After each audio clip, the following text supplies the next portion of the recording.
and welcome to the Kryptonaut Podcast. I am Mark Storrs, and with me as always is... Crass. And... Rob Morphy. Thank you all so very much for coming back and joining us for Mothman Part 2. Yeah, it's exciting. I mean, it's Part Moth 2. month. It's December is officially Mothman month. It's happening. And you know what? You know, we were a little worried last week, I recall. Not worried, but like, you're not sure that we would have a full month. We might have more than a month, depending on how this goes. Dude, if we got to bring Mothman into 2021, then that's what we have to do. All I know is that this fucking story is more detailed and convoluted. It's bigger than Christ's love and 6 times more complicated. Okay. Damn. Well, I mean, wow, that's a lot. And it's a lot of love. So this is big. It's a lot of complication. A ton of complications. Before we get started, as always, Patreon shout-outs. Bobby, let's do it. Mm-hmm. And, thank you. Thank you for the spell help, because Tristan, I would have pronounced your name Hanizuski, but that would have been wrong. Okay. It is, I believe, Hanizuski. Oh, thank you so much for the pronunciation. We appreciate And it. thank you, Tristan, for supporting us. Next up, we have Heidi Lewis. Heidi, what's up? Thank you so very much. Ms. Lewis, thank you. Next up, we have Casket Neck. Yeah, One word. I don't even Casket know. Neck. Okay. I don't know what that means, but it's so evocative. It's so great.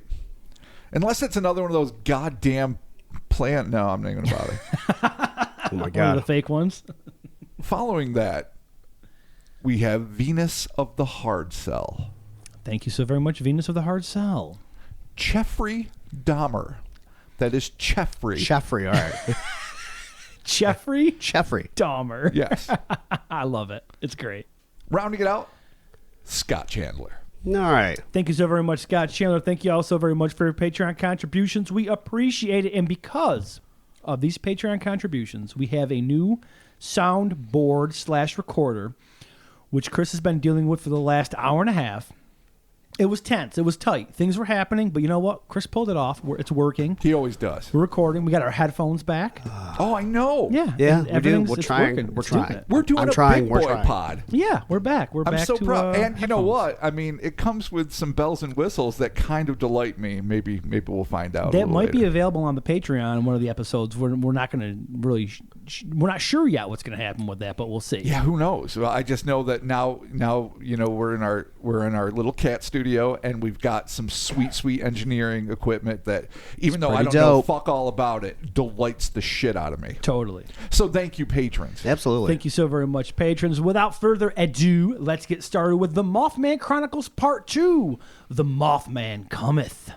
Yes, indeed. Oh. Now, I know last week I gave a little spoiler about the title, but as we discussed, I wasn't sure at that point if it was going to be a 2 or 3-parter. Right. Turns out it's at least a 3-parter. Okay. So the subtitle of Mothman Chronicles Part 2, The Invasion, that will be coming. That will be next week, in fact.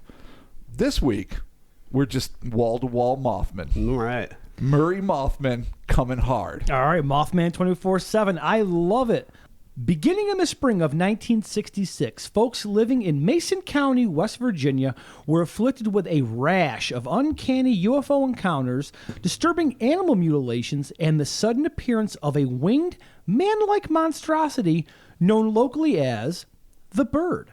But as bizarre as these confrontations may have been, they would pale before the supernatural tsunami that was destined to descend on the once tranquil town known as Point Pleasant. Supernatural tsunami. I love it. It should be a shirt. We say a lot of things should be shirts. That's one of my favorite alliterations, Jet. I'll be honest. It was good. Yeah. It was good. All right, Bobby, Mothman Part 2. Bring it. Just minutes before midnight on November 15th, 1966, 2 married teenage couples, Roger and Linda Scarberry and Steve and Mary Millette, drove directly to the sheriff's office in order to report an inexplicable incident. They had just narrowly escaped the ostensibly taloned clutches of a soaring, red-eyed miscreation that would soon be dubbed the Mothman. The following day, Sheriff George Johnson, for reasons known only to him, decided to organize a news conference where he paraded out both the Scarberrys and the Millettes to be questioned by the local press corps, who, needless to say, had a field day with the extraordinary event. It's all around bad idea. Yeah. Like, why do that? But whatever. Boredom? I'm not sure. Yeah. The curiosity of the reporters was fueled not only by the irrefutably outlandish circumstances of the young couple's late-night pursuit, but also due to the fact that for months the Mason County region had been a hotbed of UFO activity, including a brown birdman, a metallic orb, and, my favorite, a hovering, silver-haired Euphanaut. He was hitting on the hot mom. Well, he was focused on the yeah. playground. The hot mom, I think, was like, "Aren't you going to notice me? I've got a killer bod. I'm a sweet housewife. It's true. 1966. Yeah. Notice me." He didn't.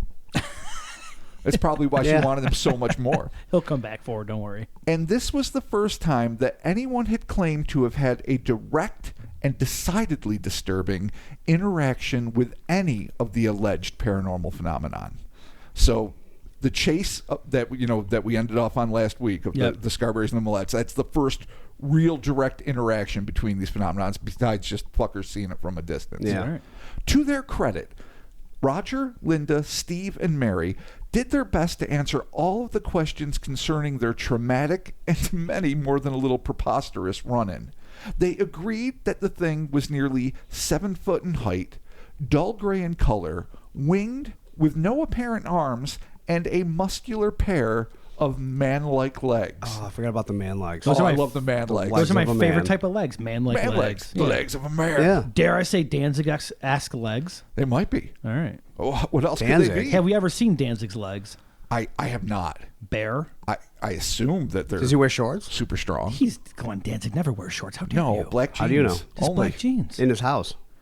All jeans all day. In his hot Nah. tub? You can't, Black jeans. You In his can't, swimming you pool? can't wear that sweet Danzig necklace He with a pair of fucking shorts. wears a Speedo inside his house. I know it. He could. He could.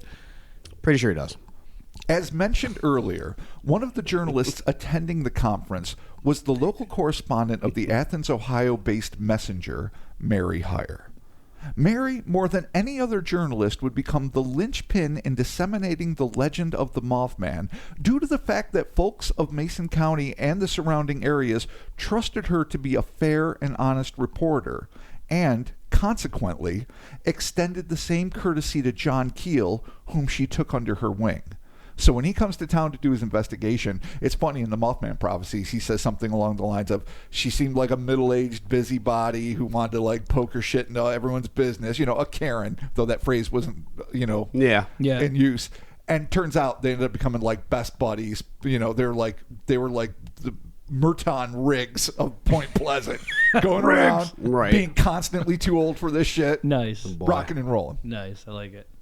It would be Mary who put the story out on the AP Wire, spreading the news of the Mothman and its anxiety-inducing antics across the globe. But within hours, there was hardly a citizen of West Virginia who had at least heard of the exploits of the scarlet-gazed bird or its apparent nesting ground in the eerily toxic TNT area. As any legitimate crypto fanatic knows, the 1960s and 70s were a golden era for the paranormal in general and cryptozoology in particular. The networks loved featuring specials on everything from flying saucers to ESP. Bigfoot made cameos on at least half a dozen primetime shows, and paperbacks on ghosts, Nessie, and witchcraft flew off the supermarket shelves. I have the vaguest recollections of this era. It really was steeped in weird. Now, granted, it's probably something that even since I was a kid, I gravitated towards, and I was lucky enough to have a mom that was into it too. Right. Yeah. Watching In Search of and whatnot, and, Project UFO. But that having been said, it really, we know, we've talked about, like, the Mill Race Monster. It was on. Man, all I had was Bat Boy. That's it. Oh, well, yeah, you grew up Yeah, in the you missed it Weekly by a World little News bit, yeah. era. Yeah, that's all I had. But there was like the Lake Erie monster on the cover. Like, they had cryptids on the cover a lot. yeah, there was like Bigfoot impregnating people and shit. Like I had Bigfoot's baby, and then Bat Boy returns. We all know Yeah. it's a raft of shit, but one of the things I get a kick out of is that every now and again you'll get like a paranormalist who comes out and is like, Oh, they're the ones publishing the real shit. No one takes it seriously, but it's the National Enquirer. And maybe once upon a time it's kind of true, especially in the 70s, because they are the first people that really covered the Bet's Mystery Sphere and other things. Maybe once upon a time it really did get relegated to it, but Weekly World News is just a pile of paper turd, but it's great to shit. Yeah, absolutely. Yeah, I love it. It's phenomenal. I want it back. But what I consider to be the best, and what local law enforcement almost certainly deemed to be the worst, part of that halcyon era of wonderful weirdness was the fact that any community that caught even the slightest whiff of an unidentified animal in their municipality got instantly infected with full-blown monster mania. That, more often than not, turned into the kind of supernatural spectacle that would have made P.T. Barnum blush. And that is precisely what happened in Point Pleasant that autumn. On the night of November 16th, 1966, just hours after Sheriff Johnson's bluntly ill-advised press conference, throngs of heavily armed West Virginians crowded into the TNT area in the hopes of catching a glimpse of the big gray beast that had so terrified four of their own.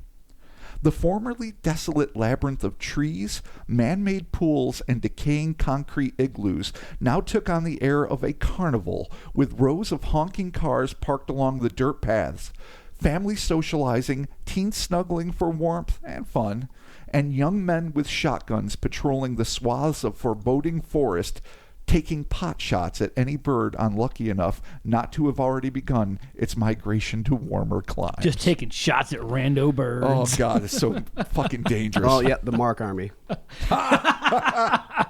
Look, man, no one was hurt. It's all in good fun. Yeah, until someone gets hurt. No human was hurt. Oh, there it is. Oh, wow. Destroyed nature, but whatever. Continue, Rob. Destroying nature. Thank you. Thank you, Chris. Mark's Army. I know. Caring not about the Clifford McClintock Wildlife Preserve area. Dude, I'm there to snuggle and shoot guns, man. I do. I would prefer the snuggling, but yeah, I'd shoot not a bird, but maybe like a random branch. Whatever. Sometimes you gotta kill shit. It was a chaotic panorama that would be destined to repeat itself over and over again during the ensuing months, when the thrill of the hunt was more than enough to ward off the chill felt by bored locals who turned the TNT area into a second home. And it really was like this. Night after fucking night after fucking night. It was madness. Dude, bring a tent. Get an RV. Sleep in your car. I mean, if you live like 3 blocks away, I mean, Point Pleasant is not a big place. And Dude, this is not if far you away. dropped a Mothman, the amount of fucking just money and fame that would come on you. Oh, I'm sure that was going through so many minds of, Plus, you get the that amateur monster hunters. Not that there's any pro-am. You get that cool picture of just the Mothman there and you next to it with a gun, like, yeah. Like the fake Thunderbird cowboy photos. Yeah, but it's Mothman. No, it would be dope. Not that I would shoot the Mothman, I wouldn't. Wow. Well, it's because you're still relatively sober. Give it time. Oh, I'm not sober, sir. It would be a scene that the official Mothman chronicler, John A. Keel, would compare to Times Square on New Year's Eve, and one of the local volunteer firefighters who was put on traffic duty in the TNT, yeah, at this point, your volunteer firefighters are just fucking directing shit, told reporter Pat Siller that it looked like the Mason County Fair. I love it. I love how big old New York City Keel is like, it's Times Square, midnight mayhem, and, local volunteer firefighters like, it's like the fair. It's like the county fair. It's on. Yeah. It's so you adorable. got to give it a little more oomph. You got to add a little to it. I hear you. Television crews from as far away as Charleston and Huntington had descended on the region to capture the hullabaloo for posterity, and an intrepid TV correspondent even managed to track down one of the previous evening's eyewitnesses, Steve Millett, who, despite having returned to the site with his wife, soberly intoned, and I quote, "I've seen it once. I hope I never see it again." Oh. But while a festive, if a tad dangerous, atmosphere had taken hold at the entrance of the TNT area, an even more terrifying scene, perhaps the most chilling episode in the entire Mothman oeuvre, that's right, I like that word, I like that. Nice. was about to unfold just outside of a little house nestled within the trees and igloos within the isolated expanse. Ooh. At approximately 9 p.m. on the evening in question, 19-year-old Raymond Wamsley, and it's a great name. For the Raymond record. Wamsley. Yeah. His wife Kathy, his older sister Marcella, who's only 21, and her 3-year-old daughter Tina were driving through the TNT area not in the hopes of seeing anything anomalous, but to visit the home of Raymond and Marcella's sister, Virginia Thompson, who lived in a secluded bungalow down along the back end of the area with their 3 children and her husband Ralph. So he was like the president of some local company that had something to do with it, and so they were given a house in what is basically a toxic waste dump and former ordinance area, but, 66. I mean, CEO perks aside, it's a bummer. Yeah. It's a total bummer. Despite not having any particular desire to see anything out of the ordinary, Raymond couldn't help but to notice a strange red light cruising above the auto that didn't look like any kind of plane he'd ever seen before. Not particularly concerned with this aerial oddity, Raymond returned his focus on the winding road. When they arrived, the 3 Thompson children, Ricky, Connie, and Vicky, Nice. informed their aunts and uncle that their parents weren't home. The frustrated foursome was walking back to the vehicle when they were suddenly startled by a gunshot in the distance. It was a dangerous night to be out in the TNT. And trigger-happy monster hunters weren't the only reason. It was then that Raymond once again caught sight of the weird reddish UFO.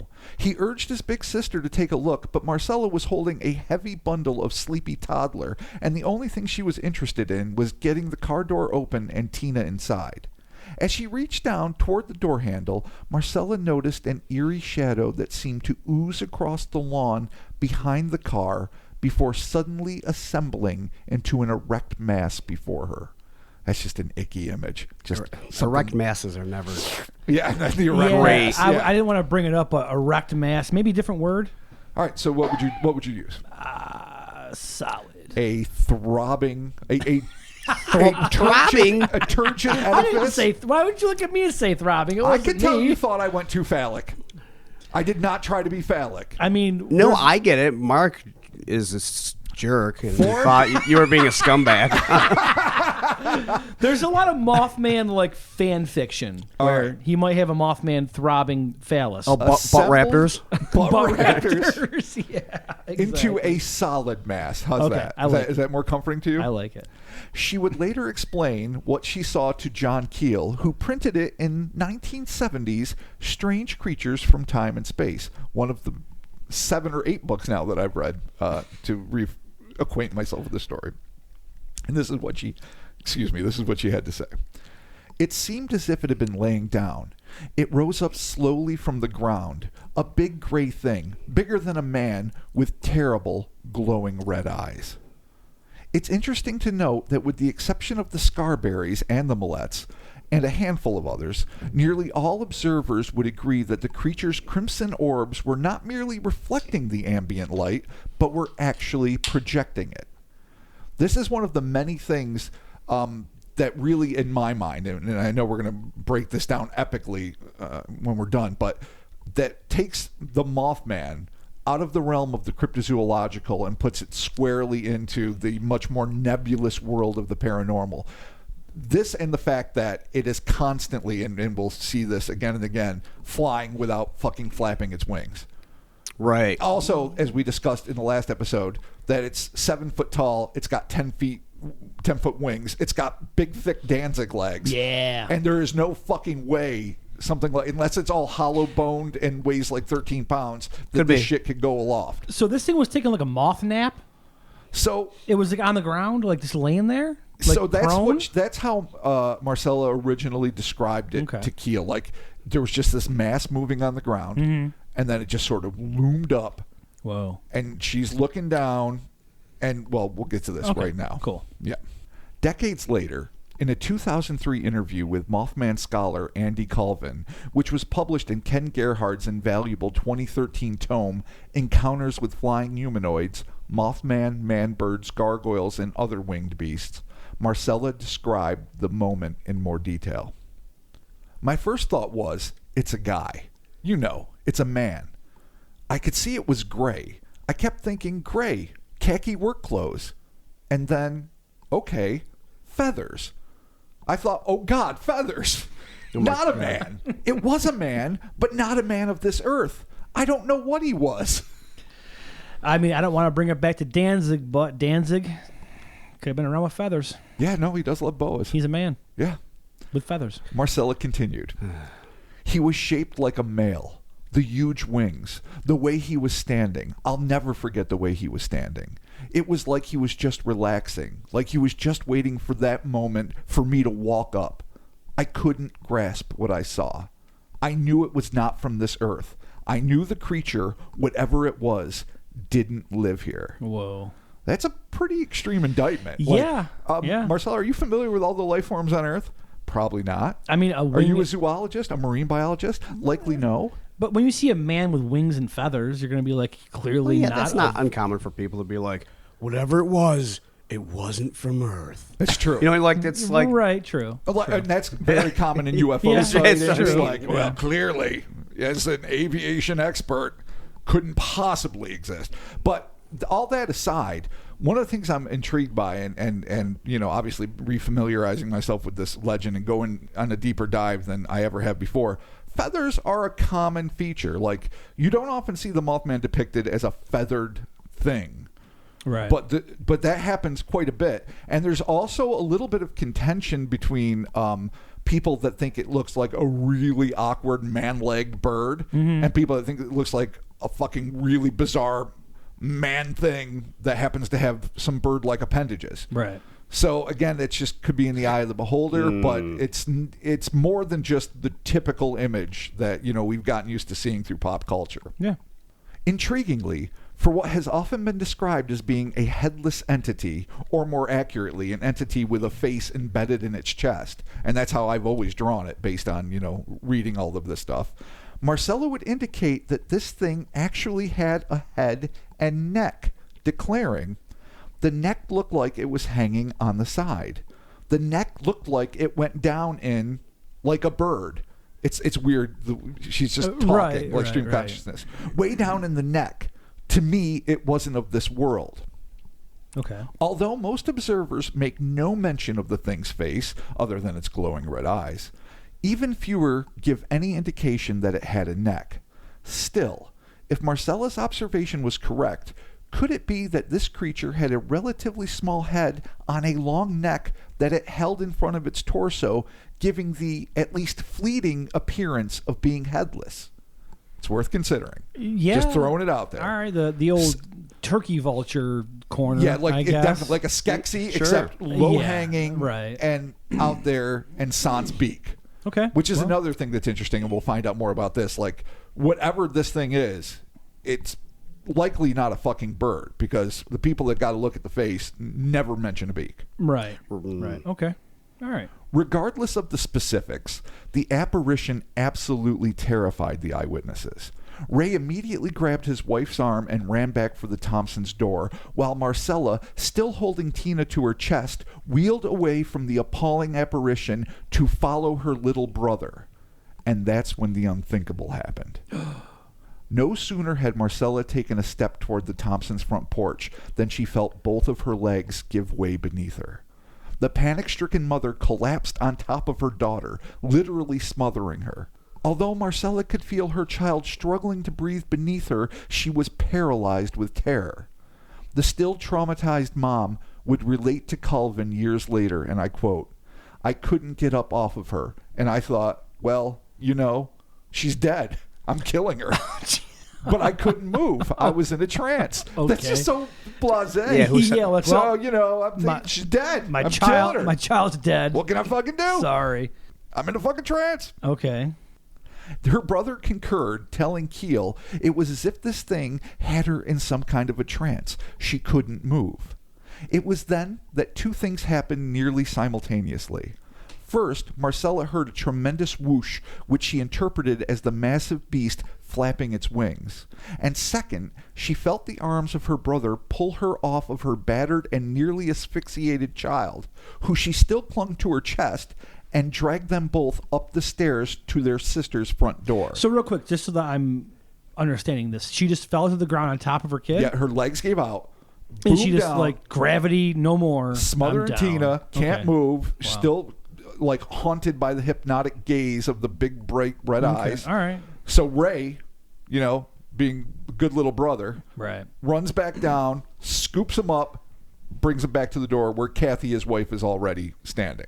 Okay.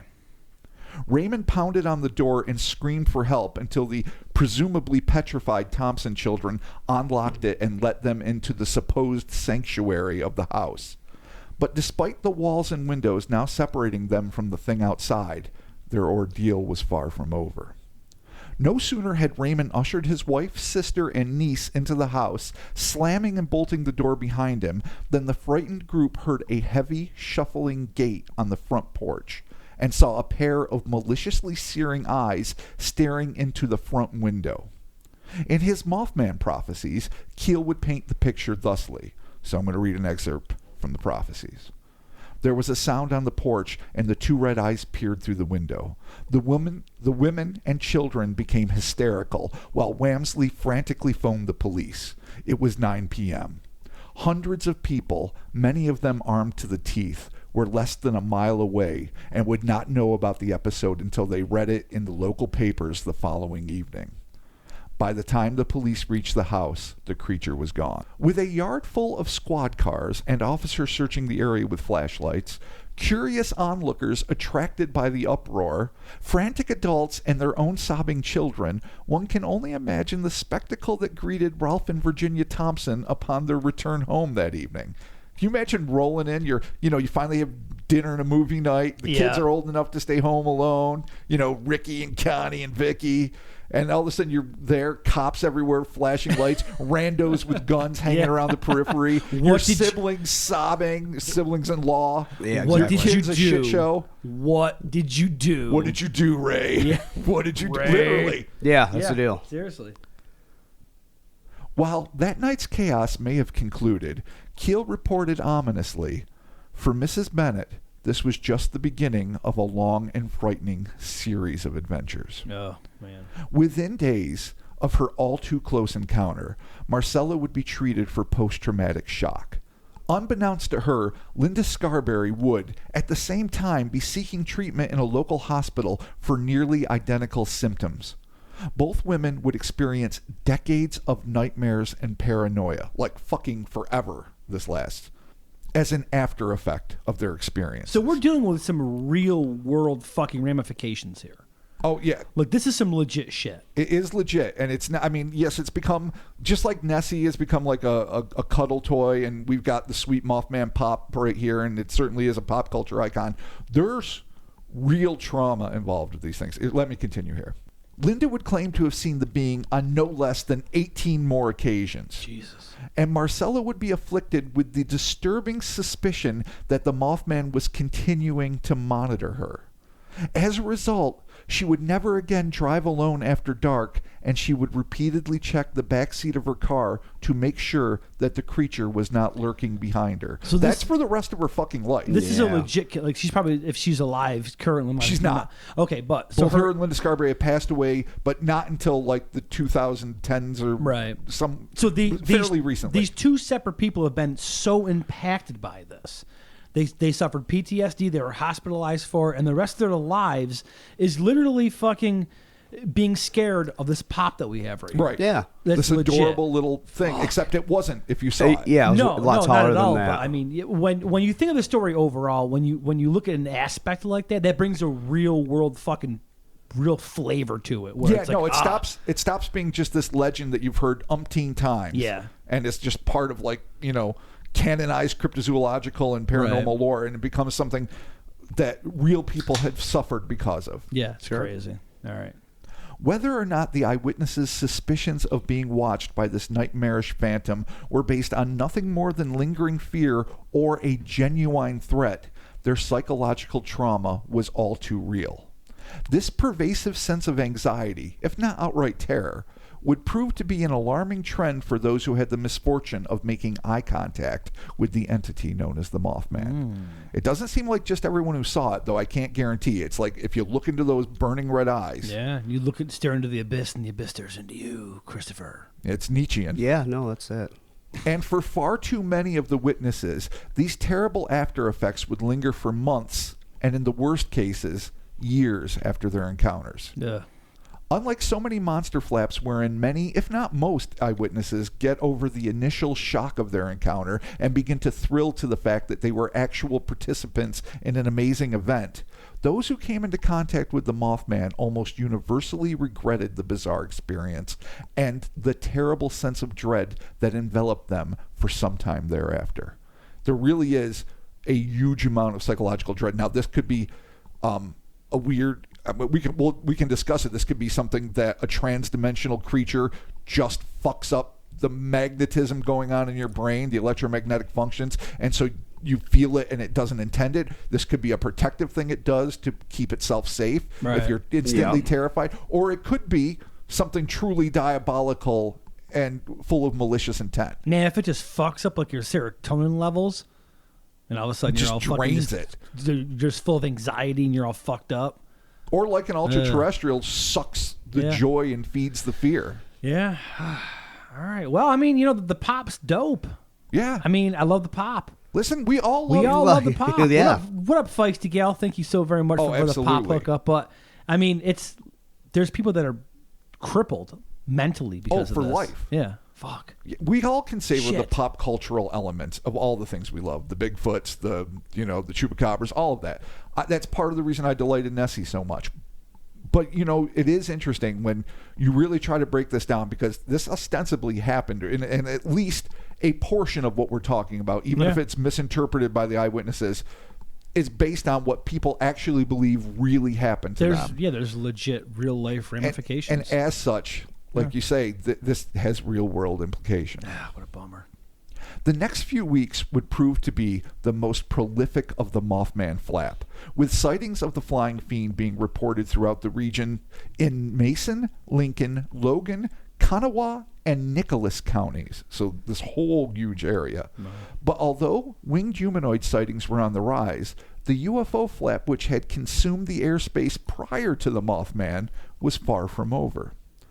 On November 17th, just 2 days following the Scarberry and Millett's race into town, and less than 8 hours after the terrifying incident at the Thompson house, a music teacher identified only as Mrs. Gorse, who lived across the river from the TNT area in Cheshire, Ohio, testified that she had been awoken at the ungodly hour of 4:45 a.m. by the yapping of her tiny dog. Not the tiny puppins. The tiny puppins. Oh, no. Not being overly concerned about an intruder, Mrs. Gorse let her husband Roy continue to sleep as she made her way to the kitchen and the offending canine racket. Once there, she glanced outside, whereupon she received the shock of her life. Not the shock you want to receive. No. You want not that. No. According to John Keel, the teacher was dumbfounded to see, bathed in the moonlight, a massive self-illuminated orb hovering at treetop level over a field across the way, across Route 7. So basically, her kitchen, Route 7, a field across the way. This thing's hovering above it. Cool. The inexplicably airborne object was about the size of a small fucking house. It's big. It's big. Even small houses are big UFOs. I have a small house. It's a giant UFO. And appeared to be segmented into sections that flashed a dazzling array of red and green lights. Okay. Mrs. Gorse admitted to being stunned by the sight, but before she could wake her husband to share her awe, the UFO made an abrupt zigzagging motion before vanishing entirely. So the big glowing Christmas house-sized UFO, okay, hanging out, traffic light. It left. It left. Okay. It vanished. There you go. Later that afternoon, a 17-year-old boy who wished to remain anonymous was driving along Route 7, the same Route 7, not far from the Gorse house, when his vehicle was suddenly dive-bombed by what he claimed was a huge, man-shaped bird beast. All right. Man-shaped. I mean, when you're in the area at the time, it's going to happen. Yeah. The creature, and a strikingly unbird-like maneuver, pursued the teen for the better part of a mile before giving up the chase. Now, I say that's unbird-like, Well, but bird of prey. unless it's a goose, because they're rotten fucking pricks. How They dare really you? are. The majestic goose. How dare you? They will murder your fucking family. They will, As soon as yeah. look at You you. know, a lot of birds can be like swans can be dicks. Yeah, roosters are no fucking picnic. Turkeys, they're cocksuckers. Yeah. Turkeys. Is that why we kill them? Is that why? That's why. That's why we have to. That's why we have to do the slaughter of the enemy once November. All right, there you go. Sweet. And fucking cassowary too. That shit will headbutt you into another dimension. Nice. Yeah, bird. they're Tear the dinosaurs. baby out of your womb. Nice fucking deep bird pole. Yeah. So in all fairness, maybe it is very bird-like Yeah, they're because assholes. birds are fuck faces. Yeah, there's a reason I don't like birds. This bizarre bird, or whatever it was back in action the next day on November 18th when a pair of Point Pleasant volunteer firefighters, Benjamin Enox and Paul Yoder. Yeah, Oh, Benjamin Enox and Paul. Yoder. Enox and Yeah, Yoder. I mean, like it. that's the team. You Yeah. know those guys were a ball to work Ben with. and Paul, a.k.a. Enox and Yoder, fucking doing it. They're hammered. There's Oh, no yeah. way they're They're not shit-faced, hammered. yes. Totally, you gotta be. Spied what they described as a gargantuan bird with huge red eyes flying over the TNT area. So again, Yoder and Enox, they Yeah. see the bird. Yeah. Fucking rando kid sees he sees a bird too. Somebody else sees fucking man bird. Yeah. Somebody else sees man with wing, not bird. It's just fucking weird. Small house. Tiny Small house. house, tiny house. Tiny house in the distance. Wait till we get to the tiny aliens. That's next week. Oh. 2 days later, on Sunday, November the 20th, an unnamed couple hailing from Ferry Branch Hollow, West Virginia, it sounds lovely, flagged down a Charleston patrol officer to tell him they'd been chased by a giant bird-like creature, so this one's just bird-like, before it abruptly cut off its pursuit to land in a tree. It's tired. It only, how much fucking work can one Mothman do? You got to roost at some point and just kind of hang out and be like, oh, my wings, my take a goddamn. nap, whatever. I got muscular Danzig type legs, but my goddamn wings are so goddamn Do you know how tired. tiring it's got to be flying around with Danzig legs? When you're that Exhausting. big, dude, when you're that big, the amount of force that those wings would have to fucking flap. Yeah, but his legs are only like 12 inches. He's got tiny little legs. Yeah. That's what I mean. So they're not that big heavy. I don't know. I mean, it depends on the 12 drawing you see. inches. I mean, there's like the Bat Beast of Kent, which Yeah. we did drunkenly, and I think ended up coming out as a Patreon. Chris saved that episode. Yes, he did. He saved Oh, it. God. Oh, we were so sloppy. Thank you, Christopher. Yeah, no, he saved it in editing, but by the end we were almost all passed out. But this thing was like a stubby leg. Now that thing looked almost exactly like, Right, the like Mothman pop. Mothman, yeah. Oh, yeah. Except sans eyes, and the wings were spread out a little further. Mm-hmm. The Mothman, though, it seems like being about 7 feet tall. Yeah. It's got like these Usain Bolt fucking solid ass legs Yeah. on this like fucking awkwardly owl like body. Yeah. Well, I mean, that's like an actual owl. Do you ever see owl legs? You know, they're pretty they look fucking weird, sturdy. Yeah. But I mean, but if- they look bizarre when you see them. Yeah. I rescued a baby owl once. Actually, it didn't survive. R.I.P. Oh, But God. They're like we did 50% bury it. legs. Yeah, we did bury it. Oh, good. Yeah, we had to. Wow. All right, We, rip. we tried. Did R.I.P. it have a name? No, I don't want to name it because I'll cry. Snuffles? No, don't make me name the goddamn owl. I can't cry right Don't now. name the owl. I can't cry. Just hours later, you thought it was over. It's not. This fucking day keeps giving. It's the worst day ever. 5 teens, including Brenda Jones of Point Lick, West Virginia, No. Okay. were cruising along Campbell Creek, roughly 60 miles south of Point Pleasant, when their high beams caught sight of a looming, man-sized, bird-like being next to a rock quarry. The terrified teens shrieked as it shambled off into the adjacent woods. It shambled into the woods. That's the Shambled. word they used. Shambling. Cool. Like, so it's got these, Superman legs, but it doesn't seem to walk very well. Like, almost every description of it walking, be it like the Scarberry's description in the Right. Millettes, where it's like trying to get back into the power plant, it's just got this shitty, awkward gait. It just can't walk. It just can't walk. I mean, maybe if it flies all the time, maybe it's not. It's jammed to fucking do its shit. You know? Seems fair. Yeah, totally. Brenda later complained, and I love this. This is so vintage fucking like Hollywood fucking monster shit. Nobody believes us because we're teenagers, but it was real scary. I say in my snotty Brenda tone. Yeah, no one believes us. We're teenagers. Yeah, I'm scared, man. Who says that? I mean, I guess in 66 it was valid, but in real life I'm like, yeah, I don't know if I would be necessarily more incredulous just because a fucking teenager tells me something. Dude, no one believes them because they're teenagers. But you know what? They were scared. Real scary. Real scared. It turns out that Brenda Jones and her buddies weren't the only teens hanging out by Campbell's Creek that eve. Oh, the gift that keeps on giving. Oh, nice. A group of 4 friends, Billy Burdett, Daryl Love, presumably his brother Johnny Love, and John Moreau, were on Camp Connolly Road, again, a locale that would soon rival the TNT area for high strangeness. No one celebrates Camp Connolly Road, but I'm telling you guys, this is every bit as fucking weird and legit. We're going to get to this at some point. All right. Probably next episode, but it's fuck the TNT area. This is where it's at. When they stumbled on a grayish, man-sized creature with fiery red eyes. The courageous or foolhardy kids tried to corner the beast, but it took flight before they could get too close. The pals, having no idea about the roadside sighting made by Brenda Stone and company, went immediately to the sheriff's office where they reported the event to an increasingly perplexed Deputy Halstead. You remember Mr. Millard Halstead? Yeah, this poor dude is just fucking stressed. I mean, he's already seen the goddamn Dust Devil of Doom. Yeah, the fucking Dust Devil. That's right. Shit. So it's the second time he's hanging out at night, which is probably usually quiet as fucking Point Pleasant. Yeah. You know, reading a book, doing a crossword puzzle. He's probably got the ball game on, a little black and white TV with antennas, like all mid-60s as fuck. Yeah. And now, again, goddamn Mothman. Son of a bitch. Busy as that evening had already been, the big bird thing still wasn't finished. As it evidently flew another 30 or so miles east to Nicholas County, where a man named Howard Miller claimed to have seen an over 4-foot tall bird with distinctive crimson half-moon markings under its eyes, alight atop a school bus shelter in the town of Dixie. Now, I include this in a sense of completeness, but this really seems like a bird.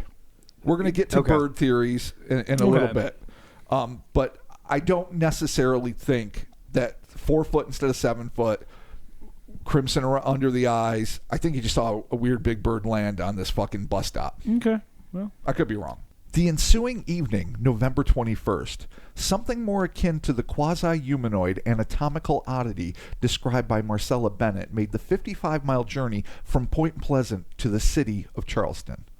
At about 10:15 p.m., a man named Richard West, who was evidently unfamiliar with the ruckus surrounding the quote-unquote bird, called the police to report a 6-foot-tall, red-eyed Batman, quote-unquote, with a 7-foot wingspan that was perched atop the roof of his neighbor's garage. All right, so this guy has no context for anything. No. He's just like, there's a thing with red eyes. It's a Batman type fucking some people are thing. calling it a bird. Some people are calling it Mothman. It's like, so I got this fuck-sucking Batman. It's at Tony's garage over here. Yeah. You know, my perfect West Virginia accent. Yeah, that's definitely not West Flawless. Virginia. What's Nailed Long it. Island? Flawless. Yeah, I mean, at what point are you like, you know what? There's this thing. It's on a garage. I better call the police. Yeah. You know, so all right. So I get it. You're afraid. Nah, You're afraid for yourself. But, I mean, you're afraid. You're afraid for Tony and his family, or whoever's living in the house. True. You're afraid. So I get that. So you call the police, but I mean, like, how do you rationalize? Like, all right, so especially if you don't know the rest of the hubbub going on. Like, all right, here's the deal. It's a dude. It's a bat. It's got wings. His eyes are red. He's on Tony's garage. What the fuck am I going to do? I figure this guy fucking around in the costume. Yeah, it could be. Yeah, you're right. A weird cosplay. Well, he will learn quickly that is not the case. Okay. Charleston officer D.L. Tucker dutifully took down the report, which must have ranked among the oddest of his career.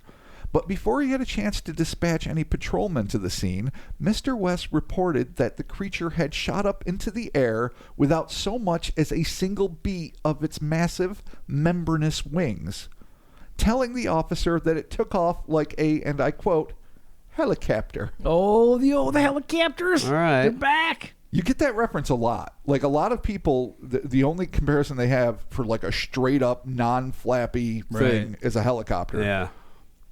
Within days, an individual that Keel described as a, quote, elderly businessman from Point Pleasant stepped out of his front door to see why his dog was barking and came face to ghastly face with a hulking, pale-skinned, flaming-eyed fiend. The businessman claimed that he was held spellbound by the beast's blazing ember-red eyes for several minutes. That's not cool. Until the thing abruptly shot skyward, leaving the stunned eyewitness to stagger back into his house, where his wife was so startled by his gaunt and pale appearance, she assumed he'd suffered a heart attack. Oh, not good. And you got to imagine, I mean, if he had prolonged eye contact, I don't know how much time this elderly businessman had left, but, I mean, if tradition holds true, he was not at ease at night anymore. No, right. No. On a side note, it's clear that dogs did not take kindly to the existence of this thing in their midst. It's difficult to tell whether the loyal canines of West Virginia were just following their inbred instinct to protect their property and owners from any intrusion, or if their heightened senses allowed them to detect something intrinsically evil about the Mothman. Whatever the case may be, it seems clear that the antagonism was mutual, as a disturbing amount of canines, beginning with Merle Partridge's poor old German Shepherd Bandit. R.I.P. Bandit. Yeah. Went missing, and more than a few were found dead under mysterious circumstances. You're not going to like this part, Mark. I'm not. Take, for example, pilot and eventual monster bird witness Ernest Adkins. Next week, we're going to get to his sighting. Who one morning in April of 1969, well after the Silver Bridge collapse, stepped outside of his home to find his 11-week-old beagle dead in the yard. Goddamn puppins? A puppins. A beagle, too. All right. The sight of a dead puppy would be quite disturbing enough if the circumstances surrounding the tragedy had a mundane explanation, like sickness or a car accident, but this was anything but mundane.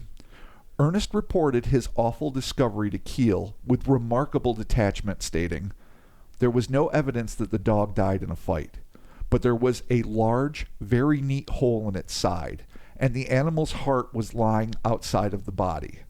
It looked as if something chewed it out, but there were no other marks on the body."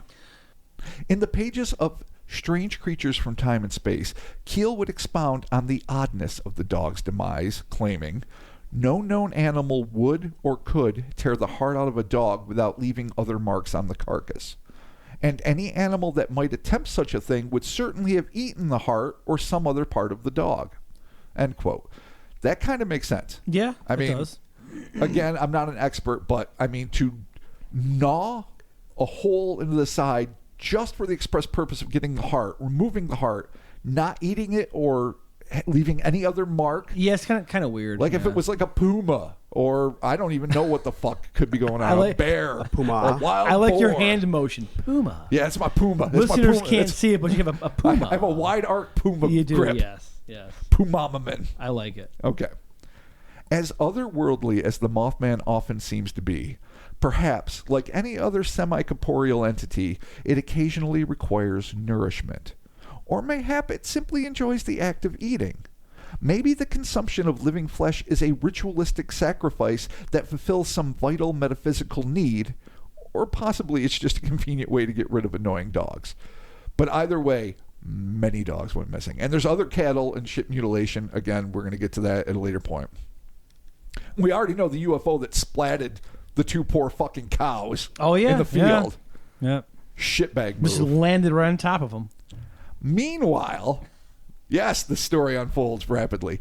Roger and Linda Scarberry, who had already endured the whirlwind of the weirdest week of their young lives, found that the trailer they called home was unexpectedly beset by a nonstop onslaught of strange and terrifying sounds, including discordant electronic beeps and garbled shrieks that sounded like an oversped record player pouring through a speaker. The Mothman is making his call. That happens over and over again. This is what he does. Yeah. He communicates through fucking various forms of electronics. And for 8-baud modems. Or Yeah. Oh man, Dude, that 24 to 32 baud modem at the very end there before the shit went DSL, I fucking used to love that. The Win script that you have to fucking initiate to fucking get your modem to bang, bang. Oh, that's a sound man. if I never hear again. You kids out there have no clue. You don't even know. Understand. You guys Your phone was off the hook when you were looking at porn. You porn. guys had FiOS. You didn't have to look up a weird JPEG that took 4 days to download to see a pair of boobs. But back to the Scarberries. Yes. Fucking... What's interesting is it's not just like through the telephone and through radios and through car radios or like Deputy Halstead CB, like that screech that we talked about last week that happened right before he saw the Dust Devil in the TNT area. Right. The sounds were coming from both inside and outside of their home, like just manifesting out of thin air. So it didn't even rely on something electronic or automated or even tangible. And this happens a lot with Mothman. Now, obviously, anyone who's seen like the 2002 movie where they get a lot of the foundational stuff in there, though it's done in a completely fictional and weird, which I don't even understand why. But yeah, it's bizarre. But whatever. One of the things they definitely get right is like the tormented, or how many of the eyewitnesses were tormented by these really strange phone calls and weird predictions and electronic voices and Morse code beeps. So anyway. Unable to find the source of this unsettling cacophony, the Scarberries abandoned their trailer and moved into the basement apartment of Linda's parents, Park and Mabel McDaniel. More on that later. On November 24th, 1966, a family of 4 driving past the TNT area was startled by a, quote, giant flying creature with red eyes, unquote. And at 7:15 the next morning, a shoe salesman named Thomas Urey was driving north of the region on Route 62 when he claimed he was followed by an enormous bird with a 10-foot wingspan. Despite the fact that Thomas was going over 75 miles per hour, the bird managed to make a series of wide swooping arcs above his car several times before it finally disappeared. He later told Mary Heyer, "I never saw anything like it. I was so scared. I just couldn't go to work that day. The thing had a wingspan every bit of 10 feet. It could be a bird, but I certainly never saw one like it. I was afraid it was going to come down right on top of me," end quote. After his sighting, Tom's mother became the recipient of the same strange, computerized, Morse code-like, quote-unquote, crank calls that would plague so many other Mothman witnesses and their families. In an article published in the November 19, 1966 edition of the Huntington Herald-Dispatch, an associate professor of wildlife biology at West Virginia University, Dr. Robert L. Smith, quote, told Mason Sheriff George Johnson at Point Pleasant he believes the thing which has been frightening people in the Point Pleasant area since Tuesday is a large bird which stopped off while migrating south. And here we get to the big debunk theory.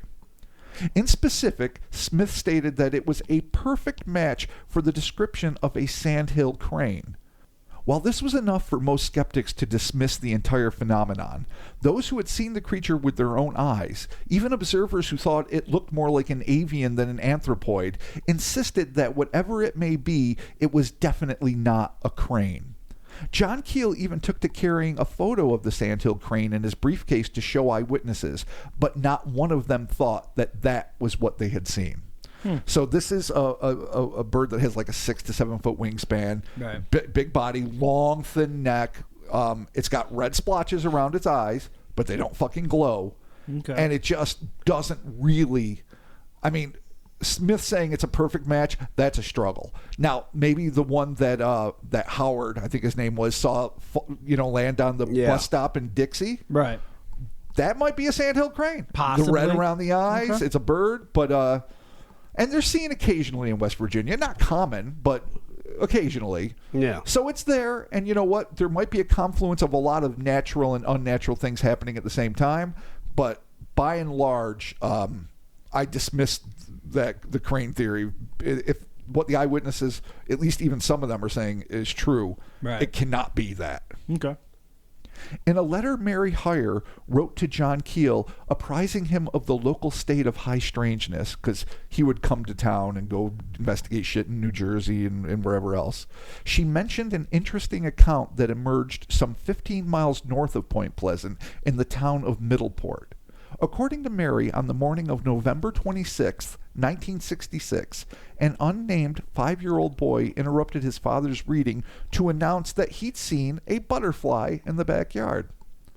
Unimpressed with this somewhat less than dramatic revelation, the preoccupied breadwinner curtly dismissed his son until the agitated child added, and I quote, "Oh, but Daddy, it's as big as your car." That's a large butterfly. Yeah, that would do it. Yeah, that'll make you go, huh, weird. This piqued his father's interest, and he managed to put down his reading and get to the window in time to bear witness to the unholy glory of this airborne implausibility for himself. Whimsy of a child indeed. Oh, my forthcoming book for 2021 on Amazon. Look for it. Oh, you've been promising for years. Don't look for it. I'm going to ghostwrite it. It won't be there. I'm It's gonna write mostly it. written. It's mostly No, written. you have not, because I haven't written it yet. Later that day, in St. Albans, West Virginia, Ruth Foster claimed to have not only encountered the beast, but she was one of the first witnesses to get a close look at the notoriously evasive Mothman's face. She described her encounter to Keel, stating, "It was standing on the lawn beside the porch. It was tall, with big red eyes that popped out of its face. My husband is 6'1", and this bird looked about the same height or a little shorter, maybe." She added, "It had a funny little face. I didn't see any beak. All I saw were those big, red, poppy eyes. I screamed and ran back into the house. My brother-in-law went out to look, but it was gone." So when she's saying poppy eyes, I'm not sure if she's talking about the illumination or if they're literally like jump. like popped out. Coming out of its face. Okay, weird. The following morning, Mary Heyer's niece, Connie Jo Carpenter, was alone in her car coming home from church services when she drove headlong into the unknown. Keel described the haunting event in the Mothman prophecies, writing, and so now I'm going to read from the book. According to her story, Connie, a shy, sensitive 18-year-old, was driving home from church at 10:30 a.m. on Sunday, November 27, 1966. As she passed the deserted greens of the Mason County Golf Course outside of New Haven, West Virginia, she suddenly saw a huge gray figure. It was shaped like a man, she said, but it was much larger. It was at least 7 feet tall and very broad. The thing that attracted her attention was not its size, but its eyes. It had, she said, large, round, fiercely glowing red eyes that focused on her with hypnotic effect. That's something we see over and over again. Keel continued. As she slowed, her eyes fixed on the apparition, a pair of wings unfolded from its back. They seemed to have the span of about 10 feet. It was definitely not an ordinary bird, but a man-shaped thing which rose slowly off the ground, straight up, like a helicopter. Its wings did not flap in flight.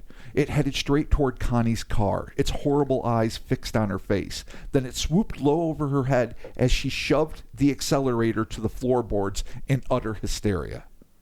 In Strange Creatures from Time and Space, Connie Jo added, so it's a quote from his other book, "Those eyes, they were very red, and once they were fixed on me, I couldn't take my own eyes off of them. It's a wonder I didn't run off the road and have a wreck." End quote. She also gave a vivid, albeit vague, description of the flying phantom's face, saying, and again I quote, "It was horrible, like something out of a science fiction movie." Excellent description of a face. Yeah. Yep. Horrible science fiction. Perfect. But not bird. No, not Right. bird. And okay. oddly enough, with the exception of Richard West, God bless him, and his helicopter Batman, nobody has associated this with a fucking bat. No. Like, Yeah. I'm surprised, like, maybe someone has. I mean, I'm no expert. Obviously, people have proposed the idea of owls, and we'll talk about that at some point. Sandhill crane, which we already did. I'm shocked no one's like, well, it's a fruit bat. Like they always saddle with the New Jersey Devil. Yeah. You know, and maybe it is, because, like, at least the one illustrative depiction we have of the Jersey Devil looks a fuck like a fruit bat. Totally. I mean, it really does. Could be, totally. But But I'm surprised that like the bat analogy isn't more common. Yeah.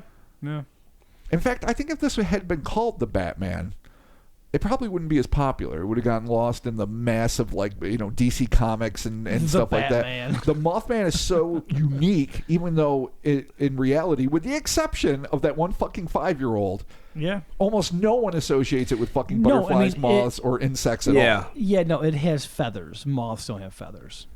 So. No, but they might have, like, especially if it's big enough, like weird tufts of fur.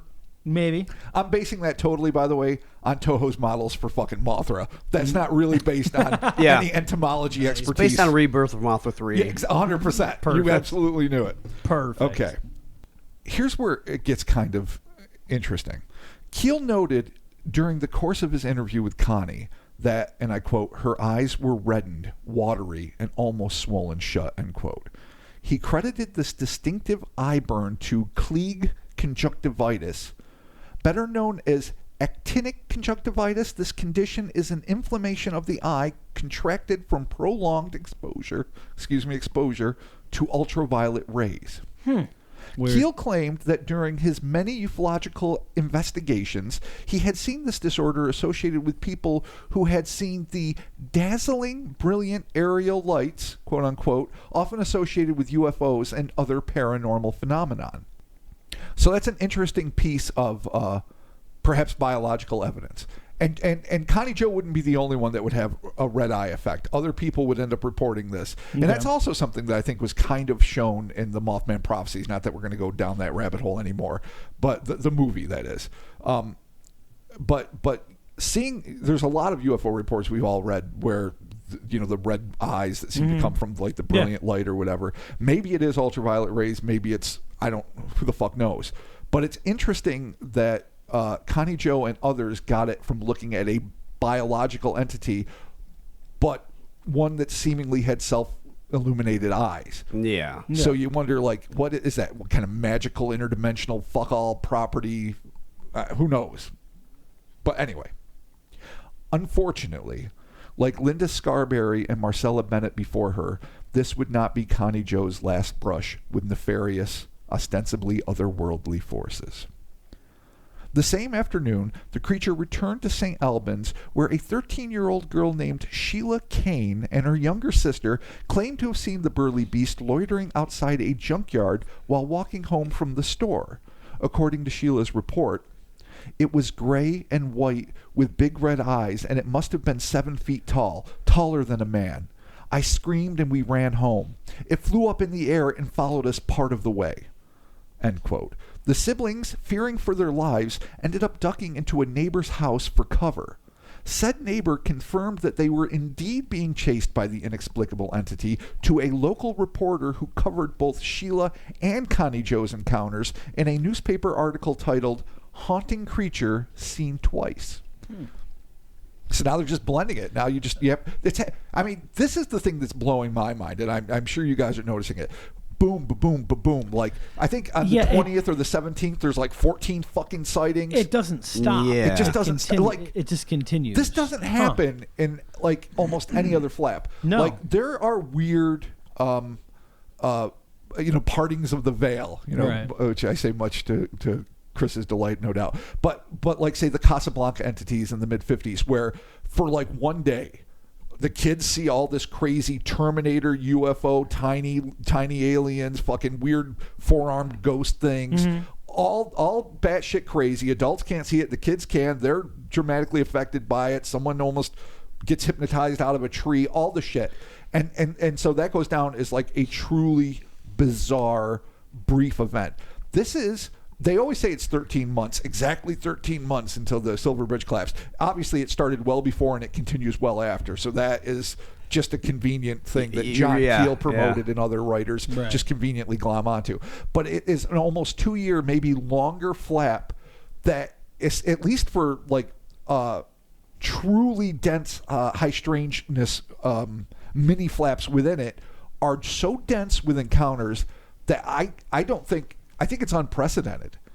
I don't know of any other paranormal events, not even like the Hudson Valley UFOs from the 80s or something, where it was such a constant and prolonged experience. And it's not just fucking Mothman, it's UFOs. And pretty soon we're going to get into poltergeists and Men in Black, all sorts of shit. That's next week. But it's fucking, all right, it's nuts. Two of the most dramatic encounters with the critter that had come to so dominate the minds of Mason County citizens took place both inside and outside of the TNT area's long disused North Power Plant. If I'm not mistaken, I think that's the one that the Scarberrys and Millettes first saw the Mothman by, but I could be wrong about that. The first incident involved buddies, Bob Bosworth, the fuck? Bob's Bosworth. Bob's Bosworth Bobbingham. Nice. And Alan Coates, who were tooling around the TNT area along the soon-to-be infamous Camp Conley Road on Alan's motorcycle. In the wee hours, sometime in late November, again, 1966. While cruising past the power plant, the pair noticed a pair of vivid red eyes staring down at them from the roof of the structure. Assuming that someone had nailed a pair of bicycle reflectors to a board in order to play hell with the locals that flocked to the area. Oh, the old bicycle reflectors in the hobo. The old hobo with a stick. That son of a bitch. It. Bob and Alan struggled to tilt back the motorcycle in order to get a better look under the headlight's gaze, but the bike proved too heavy. The pair then decided to climb up and see for themselves. As they walked toward the door, Bob couldn't help but to notice that the eyes seemed to turn to follow them, but he chalked it up to a trick of the light and continued inside. Moonlight streamed through the broken industrial-sized windows as the men made their way up the rickety stairs. Suddenly, hidden in the shadows down a dark corridor, the men noticed something scuffling in the murky gloom. In an interview recorded by author, archivist, and Mothman Museum founder and Mothman Festival co-founder Jeff Wamsley, who I don't think is related to Raymond Wamsley, at least according to Gerhard, but I don't know. But okay. Bob, in an interview, described what happened next, and this is what he said. Al was right beside me. We could make out an outline of something in the dark. All of a sudden I really don't know what I saw. It very slowly and precisely walked towards us. The nearly 7-foot-tall creature approached the presumably fearful men, stopping at the brightly illuminated line where the moonbeam met the deep black shadows, remaining in the darkness approximately 6 feet away from the two friends. So I don't know if I wrote this clearly, but you have these big giant windows, moonbeams shining through, where the stone is in between, pure blackness. So this thing shuffles up and then pauses right before the line where the moonlight's coming through the window, about 6 feet away from them. So it's visible, but still mostly obscured. Does that? It's I wasn't sure if I wrote that very clearly. Hiding in the darkness. Perfect. Bob could make out the silhouetted shape of the looming figure before them, claiming that the body was bulky on top and quickly tapered to a narrow point like that of a robin, before, of course, the man legs took over. He also took note of the thing's large head, which resembled an inverted letter U, and sat directly on its shoulders without the apparent benefit of a neck. So again, kind of like a Bigfoot, just a necklace, heavy arc, I guess. Not entirely positive that this shadow-shrouded shape wasn't a costumed kid having a go at them, Bob reached into his empty pocket, exclaiming that he had a gun and that he was going to shoot. Weird tactic, but all right. The eerie entity remained motionless. If it had understood the man's threatening words, it gave no indication of it. After a few more moments of uneasy silence, Bob and Alan watched in disbelief as the immense monstrosity lumbered away from them, glass crunching beneath its heavy footfalls, heading down an obviously unstable catwalk. The men would never have tested its structural integrity with their meager weight, and now this massive monster cavalierly strolled across it, notwithstanding the fact that one misstep would result in instant death. Bob, shedding his once threatening stance, now shouted out in concern to the possibly costumed human, screaming that the catwalks were about to give, and if it followed it outside, it might well collapse, leading to a multiple-story fall. Once again, the ungainly thing, whatever it may have been, ignored Bob's pleas and continued to the exterior of the building, at which point both Alan and Bob confirmed that they heard a sound analogous to the beating of wings. And that was the end of that. So they weren't sure, I guess, if maybe it was somebody in like a heavy fur fucking coat, or two kids, one kid on someone else's shoulders or something, because it's 7 foot tall.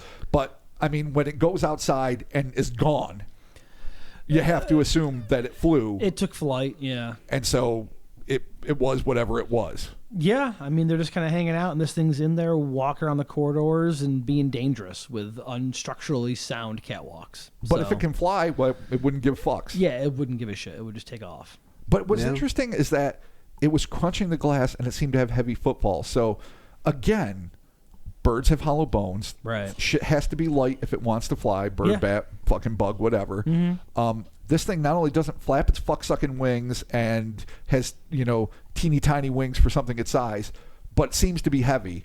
All things that seem to indicate this can't be, at least traditional Earth-spawned fauna. Yeah, no, totally. Totally. Okay, now we're going to get to the last account of the evening, and I think this one's even more unnerving. In a situation that seemed designed to prove that life was endeavoring to imitate art, or at least a brilliantly bad drive-in B movie, yet another group of teens, with their younger siblings in tow, would be terrified by the beast near the TNT area sometime at around 11 p.m. in late November.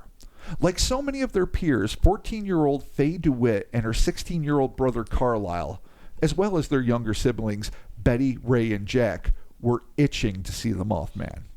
After going to the movies on the Ohio side of the river, the siblings decided that instead of heading home, they'd make a trip past the TNT area in the hopes of partaking in all of the paranormal fun.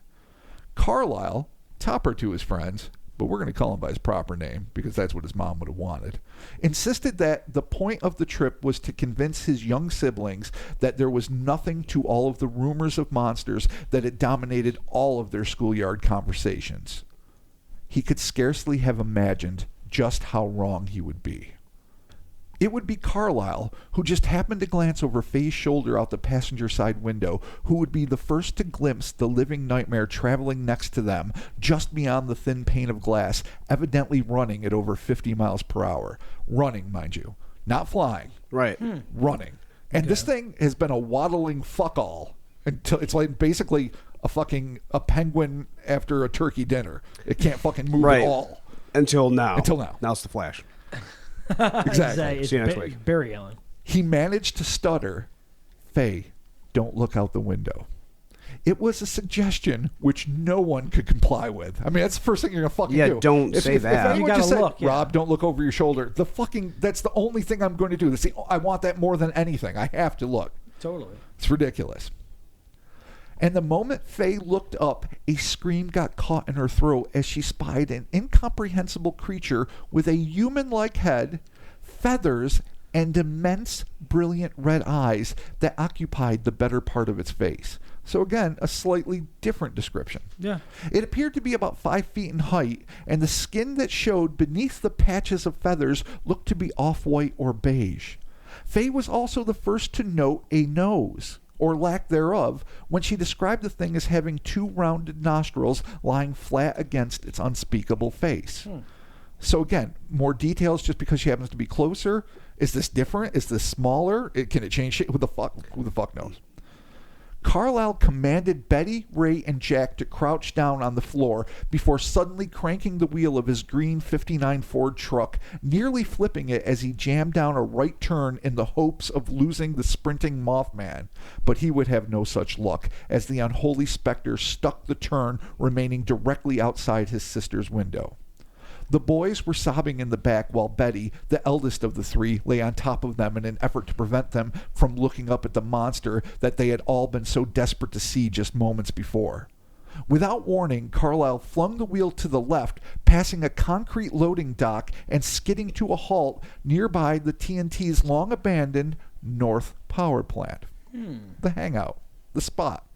In keeping with the horror flick motif of the moment, the Mothman took this opportunity to leap on top of the truck's roof. popping its head down to look at the terrified teens. It then scuttled down onto the hood, where it leaned in close to the windshield, staring first at Faye, then at Carlisle, then back to Faye. Oh, it's got to be the worst. Alarmed, Carlisle tried to shush the kids in the back, lest they unintentionally draw the attention of the hideous Birdman away from the older kids to themselves. Just trying to be a legit big brother. After what must have seemed like an eternity, the being jumped off the truck and sprinted toward the power plant where, to the astonishment of the truck-bound teens, it simply leapt into the air and landed on the third-story ledge of the plant, where it perched like a medieval gargoyle. Just shot right up. Again, no flapping wings. Yeah, no helicopter. wing movement, Just super jump. Old school Superman. Just helicopters. Just helicopter. Weird. In one of the all-time great dumbass moves in Fortean history, Carlisle exited his vehicle and, to the utter dismay of his stunned siblings, began chucking rocks and hunks of coal at the now hissing creature. Throw rocks, man. That's what we do as humans. We just throw rocks. What is wrong with us? Our species blows. It's ridiculous. Faye begged her brother to return to the truck, but like a man possessed, he continued his unrelenting quest to connect with the brute. Perhaps Carlisle was fantasizing about the street cred he'd get if he managed to fell the infernal thing. Maybe he just wanted to prove his mettle to himself. Either way, the 16-year-old was too accurate for his own good, and a piece of coal exploded next to the monster's foot, causing the creature to unfurl its wings, rise up to full height, and glare down at the offending human. Ah, you fucked up. You fucked up. You got too close. Laser eyes. Yep, there it is. You're donezo. You know what you're going to get? Anxiety issues, and they're not even going to have medicine for it for like 2 decades. Rest of your life, you're fucked. Yeah. Nice going, Carlisle. Yep. Shit. Jesus fucking... Come on, Topper. The fuck? Topper. Without warning, the feathery fiend jumped off the ledge, and realizing he had gone too far, Carlisle made a mad dash for his truck. His siblings screamed for him to hurry. The reckless teen managed to jump into the vehicle and slam and lock the door just as he caught sight of the red-eyed devil soaring away without so much as a flutter of its aerodynamically insufficient wings.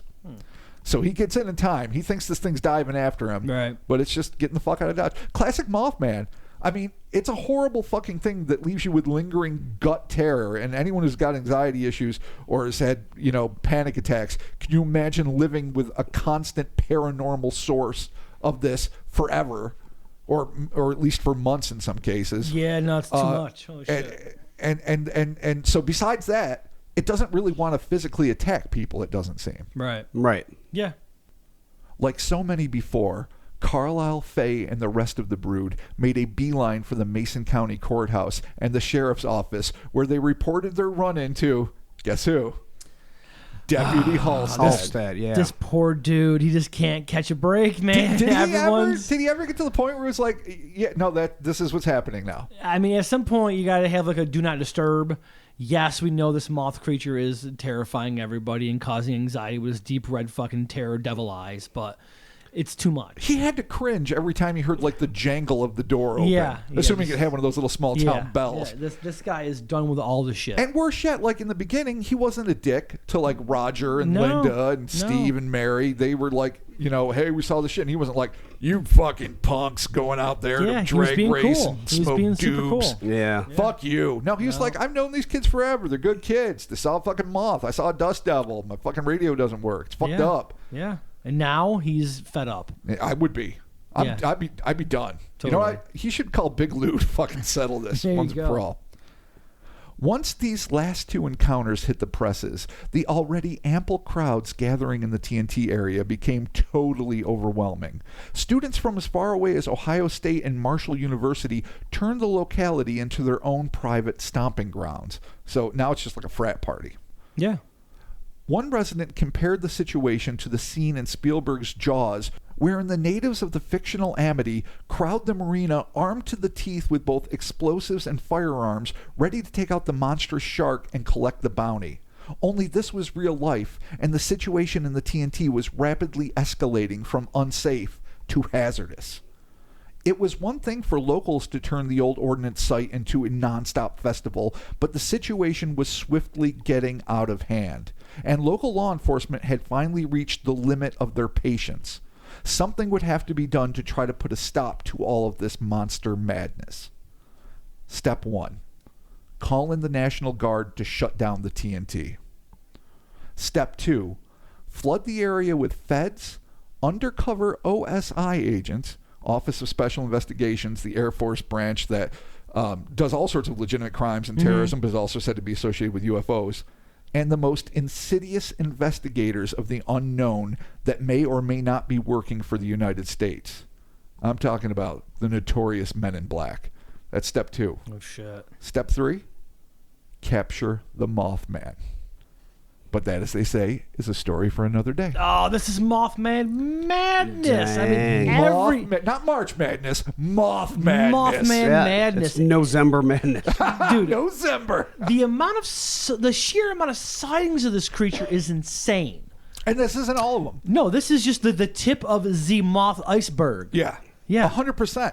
Like, Mary Heyer at some point claimed that there was, all told, she stopped publishing them. She simply couldn't. I mean, it would have been It's just too much. Her desk was basically nonstop Mothman and UFOs. But she claimed that over the spate of the 2 years or so, 500 fucking reports of both UFOs and Mothman. Yeah, Jesus Christ. John Keel, Jesus. during the his tenure there, which lasted approximately the 13 months that is accredited to the Mothman Lab, Right. he said there were hundreds. I mean, it's ridiculous. And this doesn't even count the people that didn't come forward, didn't want to tell anyone, they never heard about.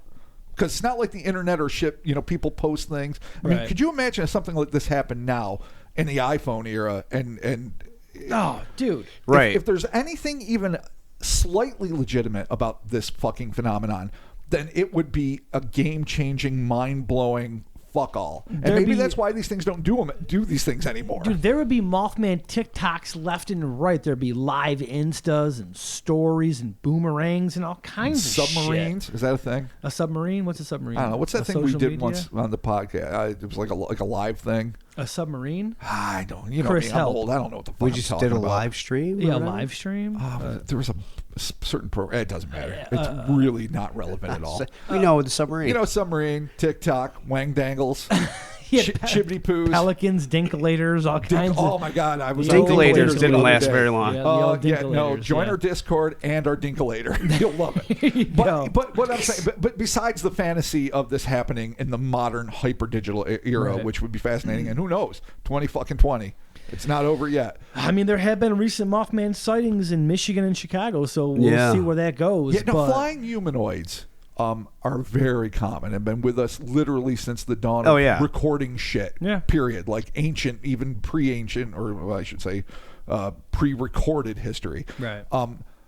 But things that specifically look like this, you're right. There's the Chicago flap and other things. We're not going to contend with this in Mothman Month. At some point in the future, right now we're focused exclusively on the old Ohio River, The old Point West Pleasant, Virginia, yes. Ohio Yes. region.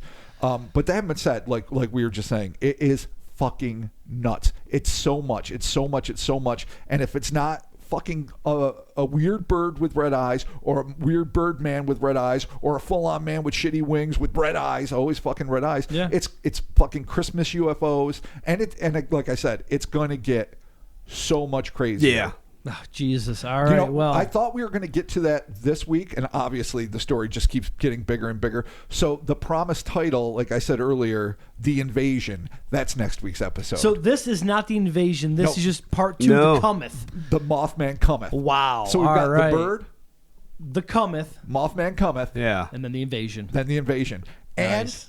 And I still think we're going to try to throw in some fucking, there's going to be some Woodrow Derenberger and some Oh, Lanulos. dude, are we going to Lanulos? We're going to do it. And you know what? If Mothman has to be fucking 4 weeks, then you might get a fucking 5th. Dude, like I said earlier, man, if we got to bring Mothman into 2021, the harbinger of doom. The Harbinger. Harbinger. Bring in the dance of the macabre. Oh, then my there God. you go. Good There you Lord. have it. Thank you so very much. Mothman Part 2, The Cometh. I just want to say this. The Cometh? The Cometh. Yeah, The Cometh of the Mothman. I still haven't found. He came. In case anyone's looking for a Oh. fucking update, my blue sheet of paper from fucking last week. And while I might not have explained it clearly enough, I have chaos on my desk, and I have all my books. And if I had a fucking smartphone, I would take a picture of it. But I checked everywhere, under my desk, under my fucking keyboard, Still nothing. everywhere. Wow. The only place I didn't check is under my bookshelf, because there's no way you can get under the bookshelf, and if it was under there, I'd know it would be paranormal, and then I'd have to fucking stop. Yep. So, you know, I just don't want people to think like I lost a sheet of paper and I'm like, oh, now we're part of the story. But this is really fucking bothering me. Like, I have looked over and over again. Oh, no. And there's a whole fucking section. And you know what? I'm not going to do it. Because this is the Mothman's way of saying don't talk about this part of the story. Guess what? Fuck all y'all. I ain't going to do it. All right. Well, But I mean, am waiting as we sit here in this fucking basement studio to see a pair of fucking red fucking bicycle reflectors look in.